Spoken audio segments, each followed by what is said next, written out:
La extinción de las obligaciones. Se entiende por modos de extinguir las obligaciones aquellos actos y hechos jurídicos en virtud de los cuales se disuelve o extingue el vínculo obligatorio que une al deudor y al acreedor. Sin embargo, dicho concepto no es absoluto, como quiera que algunos de los modos de extinguir las obligaciones no producen la total liberación del deudor. La enumeración legal la trae el artículo 1625 del Código Civil en los siguientes términos. Toda obligación puede extinguirse por una convención en que las partes interesadas, siendo capaces de disponer libremente de lo suyo, consientan en darla por nula. Las obligaciones se extinguen además en todo o parte, por la solución o pago efectivo, por la novación, por la transacción, por la remisión, por la compensación, por la confusión, por la pérdida de la cosa que se debe, por la declaración de nulidad o por la rescisión, por el evento de la condición resolutoria y por la prescripción. No obstante, esta enumeración es incompleta, puesto que al lado de los modos de extinción de las obligaciones que relaciona, también existen otros consagrados por la ley, a saber, la muerte del acreedor o el deudor, cuando el crédito o la deuda respectivamente existe en tuitu personae y por ende es intransmisible a los herederos del difunto. El término extintivo que le pone fin al vínculo obligatorio. La revocatoria unilateral autorizada en ciertos casos por la convención o por la ley. La revocación y la resolución judicial del acto jurídico de que la obligación emana. La declaración de simulación absoluta de dicho acto. Además, la acción en pago, en virtud de la cual la obligación se soluciona, no ya con el cumplimiento de la prestación debida, sino con otra que el acreedor consiente en recibir, de no considerarse como una modalidad del pago, constituiría otro medio específico de extinción de las obligaciones.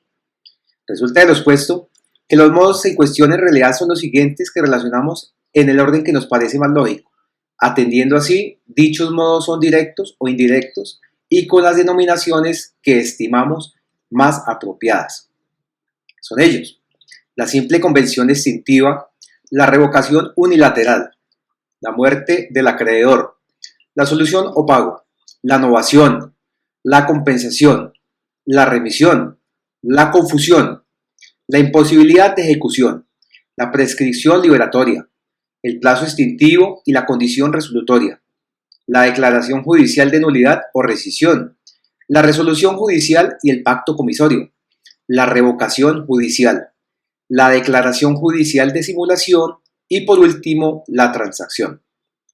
Los modos de extinguir las obligaciones antes enumerados admiten varias clasificaciones que obedecen a diversos criterios. Las principales de ellas son las que distinguen entre los modos generales y los especiales, y entre los modos directos y los indirectos. Los primeros obran respecto a todas las obligaciones, como la convención extintiva, la imposibilidad de ejecución, la novación, la transacción, etc. A la inversa, los modos especiales solo se refieren a ciertas obligaciones, como la revocación unilateral de un acto jurídico, la muerte del acreedor o del deudor, etc. Son directos los que afectan la obligación en sí misma, independientemente de su causa o fuente. Por ejemplo, la simple convención extintiva de una determinada obligación, el pago, la imposibilidad de ejecución, la prescripción extintiva, etc. Son indirectos aquellos modos que al afectar la fuente de la obligación repercuten sobre esta, como la convención extintiva del contrato de que la emana, la revocación unilateral del contrato, la declaración de su nulidad o simulación, etc. Las convenciones extintivas. El artículo 1602 del Código Civil, que reproduce la fórmula lapidaria de Domat en estos términos: todo contrato legalmente celebrado es una ley para los contratantes, y agrega, y no puede ser invalidado sino por su mutuo consentimiento o por causas legales. Con otras palabras, el acto jurídico legalmente celebrado, convención, contrato o acto unipersonal, puede crear, modificar o extinguir relaciones jurídicas cuando dicho acto emanase del propio legislador que lo autoriza. La revocatoria unilateral. Conforme al artículo 1602 y el inciso primero del artículo 1625 del Código Civil, La disolución o revocación voluntaria de los contratos y la extinción igualmente voluntaria de las obligaciones, cualquiera que sea su fuente, requiere en principio la celebración de una convención extintiva entre quienes fueron partes en aquellos o entre el acreedor y el deudor interesados en estas. Sin embargo, por excepción la ley le concede a una sola de las partes o interesados el derecho potestativo para revocar unilateralmente ciertos contratos, como el mandato, el arrendamiento de servicios, la confección de obra material, en los cuales es indispensable para su normal desarrollo la inteligencia o la confianza recíproca entre dichas partes. La muerte del acreedor o del deudor. Por regla general, las obligaciones no se extinguen por causa de la muerte del acreedor o del deudor, sino que pasan a los herederos de estos o a los legatarios instituidos por el testador. Pero que el precitado régimen tiene excepción cuando el crédito o la deuda existe en consideración de la persona del acreedor o el deudor, respectivamente. Así, los créditos personalísimos, como el derecho a pedir alimentos y las obligaciones de hacer, cuando por su naturaleza o por la convención deban ser cumplidas por el deudor mismo y no por otras personas, son intransmisibles. En consecuencia, las obligaciones que se encuentran en la situación excepcional mencionada se extinguen por la muerte del acreedor o el deudor respecto del cual exista el intuitu personae. El pago. El modo normal de extinguir los vínculos obligatorios que atan a los deudores y los colocan en la necesidad de realizar prestaciones en provecho de sus acreedores es el cumplimiento mismo de estas prestaciones. El cumplimiento de la prestación debida satisface el derecho del acreedor, quien ya no puede exigirle nada al deudor. El nexo jurídico que los unía se extingue, se soluciona por regla general. El Código Civil define este modo extintivo así. El pago efectivo es la prestación de lo que se debe, artículo 1626. Fórmula omnicomprensiva del fenómeno porque abarca toda clase de obligaciones, rectificando la idea de que el pago se circunscribe a la cancelación de las obligaciones de dinero. Se paga una obligación de dar cuando se hace tradición de la especie o del género objeto de la dación. Paga su obligación de hacer el arrendador que le entrega al arrendatario la cosa arrendada y lo mantiene en el uso de ella. Y está pagando el deudor de obligación de no hacer mientras se abstiene de ejecutar el hecho prohibido. Frente al pago, se deben considerar los siguientes aspectos. El primero, la causalidad del pago. Segundo, por quién puede hacerse. Tercero, a quién debe hacerse. Cuarto, cómo debe hacerse. Quinto, dónde debe hacerse. Sexto, cuándo debe hacerse. Séptimo, la imputación del pago. Octavo, las expensas del pago. Y noveno, la prueba del pago. La causalidad del pago. Todo pago supone una obligación preexistente que le sirve de causa, pues de no existir esta, dicho pago es inválido. Sin embargo, para la firmeza del pago no es necesario que la causa de éste sea una obligación civil perfecta, basta que ella sea natural.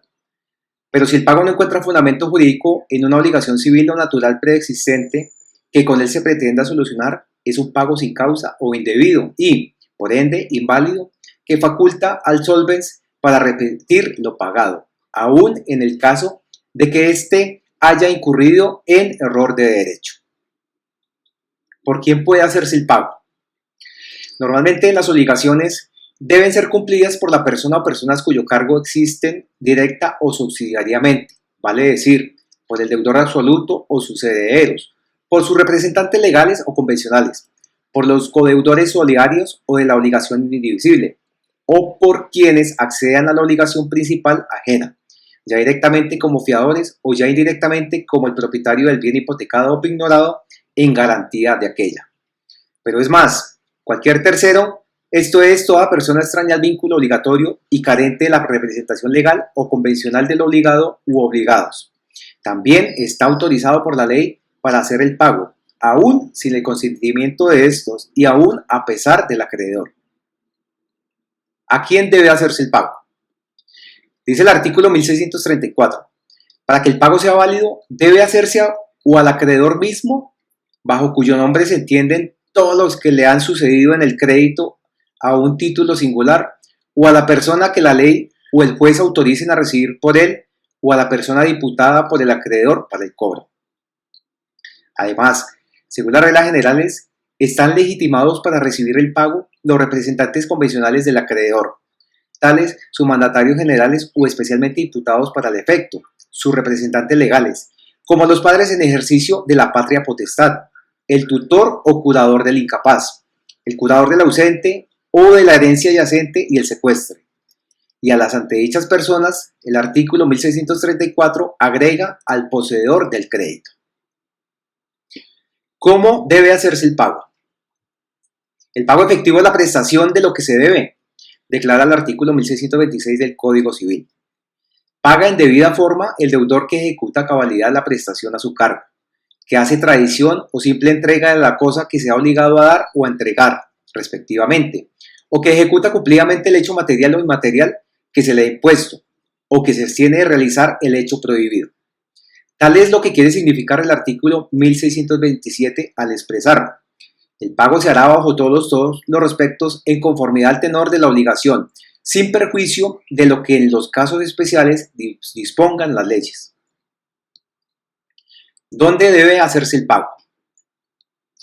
De conformidad con las reglas que al respecto establecen los artículos 76 y siguientes, 1645 a 1647 del Código Civil, hay que distinguir para determinar el lugar donde debe hacerse el pago, si dicho lugar ha sido señalado por los interesados o si estos han guardado silencio, caso en el cual lo fija la ley. ¿Cuándo debe hacerse el pago? El deudor debe cumplir su obligación, no solo en la forma debida, sino también oportunamente, circunstancia temporal que se determina según la naturaleza de la obligación. Así, si esta es pura y simple, debe cumplirse, vale decir, pagarse, una vez nacida. Si es condicional, al realizarse el hecho futuro e incierto condicionalmente, y si es a plazo, a la llegada del día o al realizarse el hecho futuro y cierto, señalado como el término para el cumplimiento. En tales casos, la obligación es exigible y si el deudor no la paga, incurre en retardo que lo expone a la ejecución coactiva y que, sumado a la reconvención, se convierte en mora, hecho este que apareja la acción indemnizatoria de los perjuicios causados al acreedor. La imputación del pago. La imputación del pago es la aplicación de la prestación cumplida a la obligación u obligaciones que están a cargo del deudor y en favor del acreedor. Cuando lo pagado es el cuerpo cierto debido o el hecho o la abstención determinados que constituyen el objeto de una obligación, es obvio que el cumplimiento de tales prestaciones ha de tenerse como ejecutado para solucionar dicha obligación y no otra u otras a cargo del deudor. Pero cuando la obligación es de género y tiene accesorios de la misma clase del principal, como cuando esta consiste en dinero y devenga intereses, surge ya el problema de determinar si la suma pagada se imputa primeramente a los intereses o al capital, o a la inversa. Los gastos del pago. Al tenor del artículo 1629 del Código Civil, los gastos que ocasionare el pago serán de cuenta del deudor sin perjuicio de lo estipulado y de lo que el juez ordenare acerca de las costas judiciales. Son gastos del pago los que ocasionen la ejecución voluntaria o coactiva de la obligación y la carta de pago. El pago puede ocasionar gastos, tales como los del transporte de la cosa debida, los de embalaje, carga, fletes, descarga, seguros. La carta de pago también puede causar gastos, como cuando se hace por escritura pública o hay lugar al reconocimiento de firmas. Según el transcrito artículo 1629, tales gastos son de cuenta del deudor, salvo estipulación en contrario que los divida entre el deudor y el acreedor o que se los asigne a éste. La prueba de pago. Según el principio general de que a quien propone una excepción le corresponde la carga de la prueba en que ésta se funda, el deudor que alega haber pagado una obligación le corresponde acreditar este pago, bien sea con la carta o los recibos respectivos o con otra prueba idónea para el efecto, como la confesión del acreedor. La novación. Define el artículo 1687. La novación es la sustitución de una nueva obligación a otra anterior, la cual queda, por tanto, extinguida. La novación es un acto jurídico híbrido o complejo que participa a la vez de la naturaleza de las convenciones extintivas en cuanto soluciona, al igual que el pago puro y simple, una obligación preexistente, y de la naturaleza de los contratos en cuanto da nacimiento a una obligación nueva.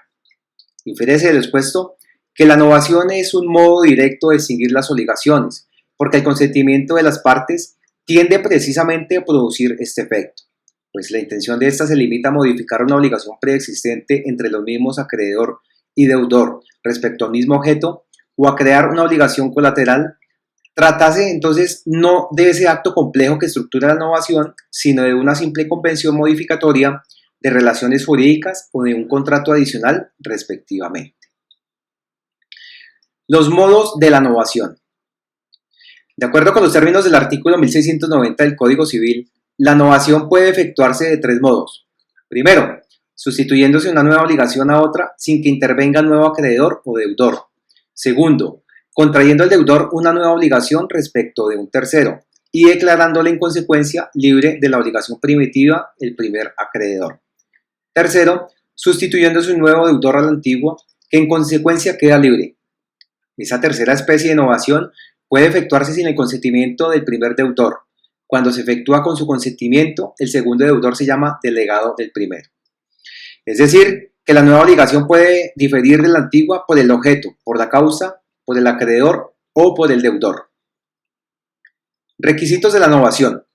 Se tienen como condiciones esenciales de la novación. Primero, existencia de dos obligaciones sucesivas. Segundo, validez de la causa de ambas obligaciones. Tercero, diferencia entre ambas obligaciones. Cuarto, capacidad de las partes. Y quinto, intención de novar. Efectos de la novación. Dada su naturaleza híbrida o compleja de convención extintiva y de contrato, el efecto principal de la novación es el de extinguir la obligación preexistente y, a la vez, generar otra obligación nueva en reemplazo de aquella. En virtud de esta operación sustitutiva, el vínculo obligatorio primitivo se soluciona totalmente y así el deudor se libera de la compensación. Bueno, compañeros, continuamos hablando sobre la compensación, la remisión, la confusión, la imposibilidad de ejecución, la prescripción liberatoria.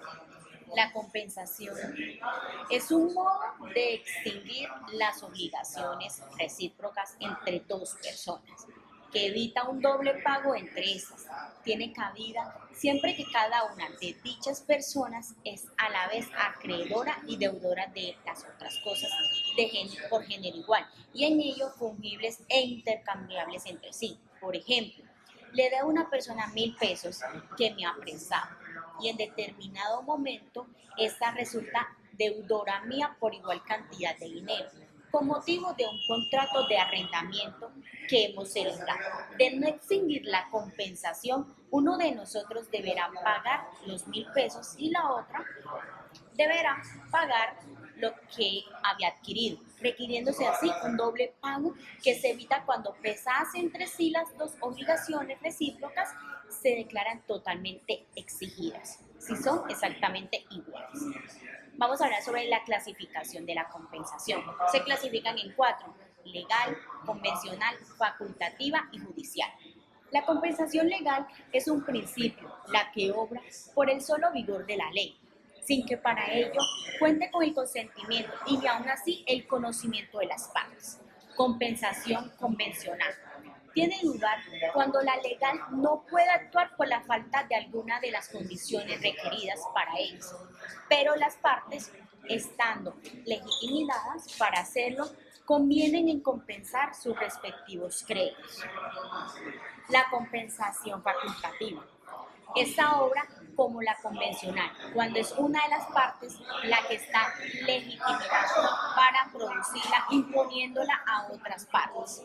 En fin, la compensación es judicial cuando el deudor demandado, no pudiendo promover la excepción de compensación legal por la faltante de su crédito contra el actor alguna condición para el efecto de la forma demandada, de la reconvención entre dicho actor y el juez. Al encontrar procedentes, las encontramos pretensiones de las partes, decreta el fallo de la compensación. Bueno, la remisión. La remisión es un modo de extinguir las obligaciones. y consiste en el perdón que de la deuda le hace el acreedor al deudor. Este tiene que dar o no hacer algo en provecho de aquel quien en su momento dado, con el ánimo de beneficencia, libera a su deudor de la prestación debida. Vamos a hablar sobre los requisitos de la remisión.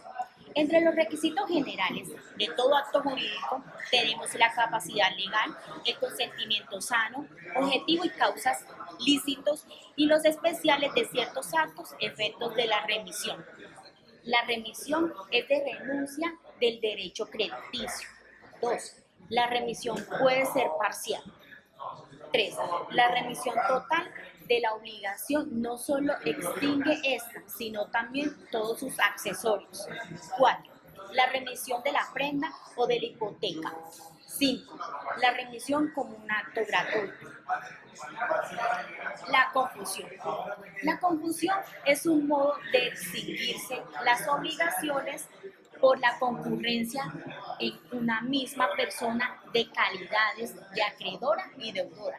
Por lo tanto, la confusión en el campo de los derechos reales como los de los crediticios. La imposibilidad de ejecución. El tema enunciado bajo el epígrafe de este título es susceptible de enfoques distintos, aunque íntimamente vinculados entre sí, a saber: 1. La extinción de las obligaciones por la imposibilidad de su ejecución. 2. La responsabilidad del deudor por el incumplimiento. 3. La determinación de quien sí, el acreedor o el deudor, corre con los riesgos de la inejecución. Nuestro Código Civil colombiano dedica el título 19 de su libro 4, la pérdida de la cosa, que debe ser ofreciendo en este campo restringido por las obligaciones de dar o de entregar cosas corporales. Las soluciones al respecto, tomada de sus modelos, significa eso, que en dicha materia, como en tantas otras cosas, el código abandona la visión panorámica o institucional para expresar generalmente las mediaciones y las aplicaciones concretas y recortadas entre eso. Hay unos efectos de extinción de las obligaciones de imposibilidad en su ejecución. Esta abarca por igual aquellas obligaciones de dar o no entregar cosas y que tienen que por el objeto la realización o abstención de cualquier otra cosa, como prestaciones distintas entre sí. 5. La prescripción liberatoria. En el léxico jurídico y así en nuestro Código Civil colombiano, la voz prescripción es anfibolca, una vez denota el modo de adquirir el dominio y otros derechos reales como el usufructo de uso o de habitación, las servidumbres sobre cosas ajenas, caso en el cual es sinónima de usurpación, otras veces significa modo de extinguir los derechos patrimoniales y general como los mencionados en los derechos reales y los derechos crediticios u obligaciones, y también la caducidad de ciertas acciones que no tienen por objeto la efectividad de los específicos derechos patrimoniales propiamente de estos, como las acciones de nulidad, la rescisión, la revocación y la resolución de actos y contratos, aceptación de estas, por este efecto extintivo a que mira, se denomina prescripción extintiva. Dentro de esta última aceptación, la prescripción extintiva se dice liberatoria. Para concretar el concepto de la extinción de las obligaciones, mejor aún, del crédito, que constituye el aspecto activo de esas, produciendo la liberación del deudor. Define el artículo 25.12 del Código Civil colombiano: la prescripción es un modo de adquirir las cosas ajenas o de extinguir las acciones de derechos ajenos por haberse poseído las cosas y no haberse ejercido dichas acciones y derechos durante cierto lapso de tiempo, y la ocurrencia de los demás requisitos legales. Se prescribe una acción o derecho cuando se extingue por la prescripción definida. Así, la prescripción en forma como el código la trata en el artículo 11 del libro 4, incluyendo todas las especies en ella, de modo de extinguir las obligaciones. Requisitos de la prescripción liberatoria. Conforme a los establecimientos legales, los aludidos requisitos son tres. la prescriptibilidad del crédito, la inacción del acreedor y 3, el transcurso del tiempo. La interrupción y la percepción de la prescripción. Si la regla general consiste en que la prescripción liberatoria comience a correr desde la obligación, se ha hecho exigible y que se consume al vencimiento del respectivo término legal. La interrupción y la suspensión de ella efectúan dicha regla. Espero que les haya gustado el video